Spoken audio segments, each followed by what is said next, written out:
বেকার যুবকদের কর্মসংস্থান ও বিনামূল্যে আইনি সহযোগিতা প্রদান করবে ইতালিস্থ বৃহত্তম নোয়াখালী সমিতি। সংগঠনটির সাধারণ সভাতে একথা জানান সংগঠনের নেতৃবৃন্দ। বিস্তারিত দেখুন আমাদের রিপোর্টে। নিজেদের মধ্যে দ্বিমত ভুলে শুধুমাত্র উন্নয়নমূলক কাজে অংশগ্রহণের মধ্যে দিয়েই একটি সংগঠন তার কার্যক্রমকে সার্থকতা দিতে পারে। ইতালিস্থ বৃহত্তর নোয়াখালী সমিতির এক সাধারণ সভায় একথা বলেন নেতৃবৃন্দ।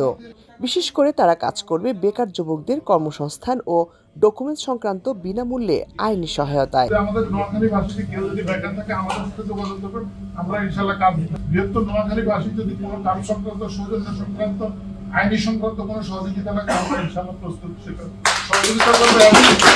এখন আমরা আমাদের সংগঠন কিভাবে আগাই দিবে, শুধু মুখে আমি একটা ওটা ভাই একটা পেলে হবে না।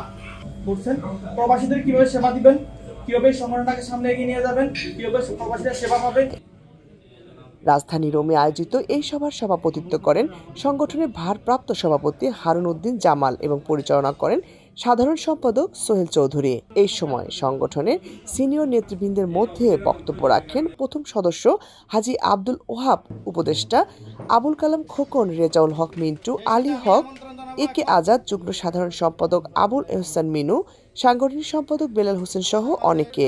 আলোচনায় সংগঠনের পক্ষ থেকে আগামী ২৬ জানুয়ারি পরিবার পরিজন নিয়ে শীতকালীন তুষার ভ্রমণের সিদ্ধান্ত গ্রহণ করা হয়েছে। লাবণ্য চৌধুরী, আয়ন টিভি নিউজ।